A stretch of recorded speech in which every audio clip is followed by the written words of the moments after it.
सुंदरकांड पांचवा सर्ग।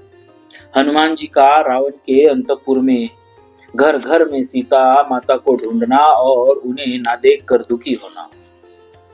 तत्पश्चात बुद्धिमान हनुमान जी ने देखा जिस प्रकार गौशाला के भीतर गवों के झुंड में मतवाला सांड विचरता है, उसी प्रकार पृथ्वी के ऊपर बारंबार अपनी चांदनी का चंदोआ तानते हुए चंद्रदेव आकाश के मध्य भाग में तारिकाओं के बीच विचरण कर रहे। वे शीत रश्मि चंद्रमा जगत के पाप ताप का नाश कर रहे, महासागर में ज्वार उठा रहे, समस्त प्राणियों को नई दीप्ति एवं प्रकाश दे रहे और आकाश में क्रमशः ऊपर की ओर उठ रहे। भूतल पर मंदराचल में संध्या के समय महासागर में और जल के भीतर कमलों में जो लक्ष्मी जिस प्रकार सुशोभित होती, वे ही उस प्रकार मनोहर चंद्रमा में शोभा पा रही थी।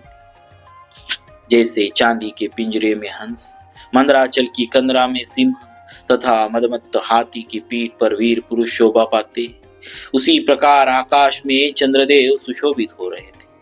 जैसे तीखे सींग वाला बैल खड़ा हो, जैसे ऊपर को उठे शिखर वाला महान पर्वत श्वेत हिमालय शोभा पाता हो, और जैसे सुवर्ण जटित दांतों से युक्त गजराज सुशोभित होता हो, उसी प्रकार हिरण के श्रृंग रूपी चिन्ह से युक्त परिपूर्ण चंद्रमा छवि पा रहे थे, जिनका शीतल जल और हिम रूपी पंख से संसर्ग का दोष नष्ट हो गया, अर्थात जो इनके संसर्ग से बहुत दूर है, सूर्य किरणों को ग्रहण करने के कारण जिन्होंने अपने अंधकार रूपी पंख को भी नष्ट कर दिया है, तथा प्रकाश रूप लक्ष्मी का आश्रय स्थान होने के कारण जिनकी कालिमा भी निर्मल प्रतीत होती, वे भगवान शशलांचल चंद्रदेव आकाश में प्रकाशित हो रहे।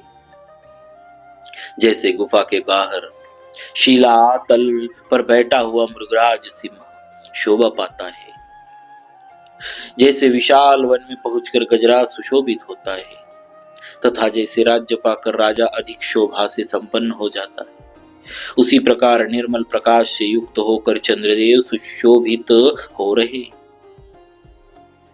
प्रकाश युक्त चंद्रमा के उदय से जिनका अंधकार रूपी दोष दूर हो गया, जिनमें राक्षसों के जीव हिंसा और मांस भक्षण रूपी दोष बढ़ गए, तथा रमणियों के रमण विषयक चित्त दोष प्रणय कलह निवृत्त हो गए, वह पूजनीय प्रदोष काल स्वर्ग सदृश सुख का प्रकाश करने वीणा के श्रवण सुखद शब्द झंकृत हो रहे। सदाचारिणी स्त्रियां पति के साथ सो रही थी, तथा अत्यंत अद्भुत और भयंकर शील स्वभाव वाले निशाचर निशित काल में विहार कर रहे। बुद्धिमान वानर हनुमान ने वहां बहुत से घर देखे, किन्हीं में ऐश्वर्य मद से मत्त निशाचर निवास करते थे, किन्हीं में मदिरा पान से मत वाले राक्षस भी भरे हुए थे, कितने ही घर रथ घोड़े आदि वाहनों और भद्रासनों से संपन्न थे, तथा कितने ही वीर लक्ष्मी से व्याप्त दिखाई देते। वे सभी गृह एक दूसरे से मिले हुए थे। राक्षस लोग आपस में एक दूसरे पर अधिक आक्षेप करते थे, अपनी मोटी मोटी भुजाओं को भी हिलाते और चलाते। मत वालों किसी बह की बातें करते और मदिरा से उन्मत्त होकर परस्पर कटु वचन बोलते। इतना ही नहीं, वे मतवाले राक्षस अपनी छाती भी पीटते, अपने हाथ आदि अंगों को अपनी प्यारी पत्नियों पर रख देते, सुंदर रूप वाले चित्रों का निर्माण करते और अपने सुदृढ़ धनुष्य को कान तक खींचा करते। हनुमान जी ने यह भी देखा कि नायिकाएं अपनी अंगों में चंदन आदि का अनुलेपन करती है, दूसरी वही सोती है, तीसरी सुंदर रूप और मनोहर मुख वाली ललनाएं हंसती है, तथा अन्य वनिताएं प्रणय कलह से कुपित हो लंबी सांसें खींच रही। चिंगाड़ते हुए महान गजराजों, अत्यंत सम्मानित श्रेष्ठ सभासदों तथा लंबी सांसें छोड़ने वालों वीरों के कारण वह लंकापुरी फुफकारते हुए सर्पों से युक्त सरोवरों के समान शोभा पा रही थी। हनुमान जी ने उस पुरी में बहुत से उत्कृष्ट बुद्धि वाले, सुंदर बोलने वाले, सम्यक श्रद्धा रखने वाले, अनेक प्रकार के रूप रंग वाले और मनोहर नाम धारण करने वाले विश्वविख्यात राक्षस देखे। वे सुंदर रूप वाले, नाना प्रकार के गुणों से संपन्न, अपने गुणों के अनुरूप व्यवहार करने वाले और तेजस्वी थे। उन्हें देखकर हनुमान जी बड़े प्रसन्न हुए। उन्होंने बहुतेरे राक्षसों को सुंदर रूप से संपन्न देखा और कोई कोई उन्हें बड़े कुरूप दिखाई दिए।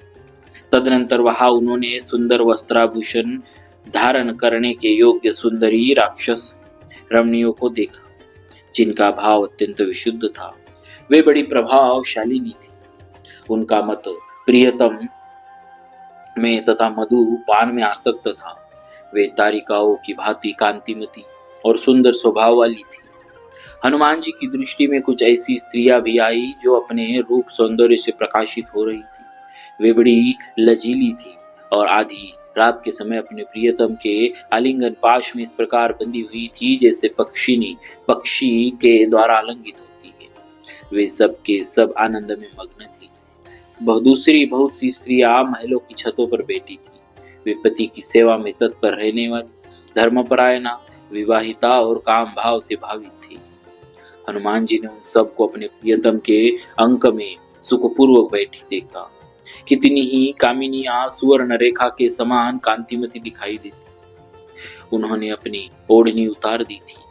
कितनी ही उत्तम वनिताएं तपाए हुए सुवर्ण के समान रंग वाली थी तथा कितनी ही पति वियोगिनी बालाएं चंद्रमा के समान श्वेत वर्ण की दिखाई देती थी। उनकी अंग कांति बड़ी ही सुंदर थी। तदनंतर वानरों के प्रमुख वीर हनुमान जी ने विभिन्न गृहों में ऐसी परम सुंदरी रमणियों का अवलोकन किया जो मनोभिराम प्रियतम का संयोग पाकर अत्यंत प्रसन्न हो रही थी। फूलों के हार से विभूषित होने के कारण उनकी रमणीयता और भी बढ़ गई थी और वे सब की सब हर्ष से उत्फुल्ल दिखाई देती। उन्होंने चंद्रमा के समान प्रकाशमान मुखों की पंक्तियां, सुंदर पलकों वाले तिरछे नेत्रों की पंक्तियां और चमचमाती हुई विद्युल्लेखाओं के समान आभूषणों की भी मनोहर पंक्तियां देखी।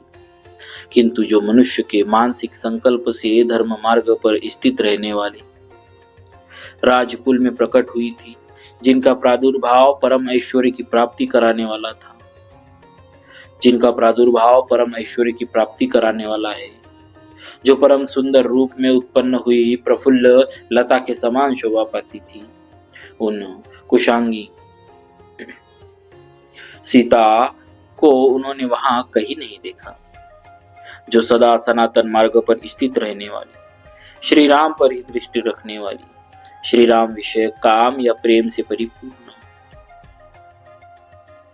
अपने पति के तेजस्वी मन में बसी हुई तथा दूसरी सभी स्त्रियों से सदा ही श्रेष्ठ थी, जिन्हें विरह जनित ताप सदा पीड़ा देता रहता था, जिनके नेत्रों से निरंतर आंसुओं की झड़ी लगी रहती थी, आंसुओं से गदगद रहता था, कंठ उन आंसुओं से गदगद रहता था।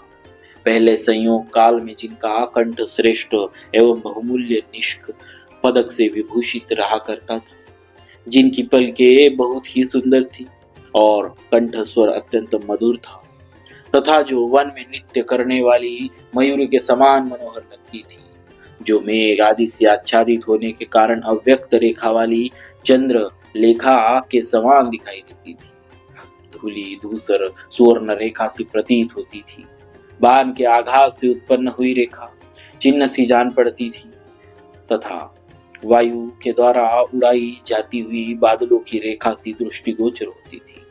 वक्ताओं में श्रेष्ठ नरेश्वर श्री रामचंद्र जी की पत्नी उन्हें सीता जी को बहुत देर तक ढूंढने पर भी जब हनुमान जी न देख सके, तब वे तत्क्षण अत्यंत दुखी और शिथिल हो गए। इस प्रकार श्री वाल्मीकि ने आर्ष रामायण आदि काव्य के सुंदर कांड में 5वां सर्ग पूरा हुआ। बोलिए श्री सीताराम जी महाराज की जय।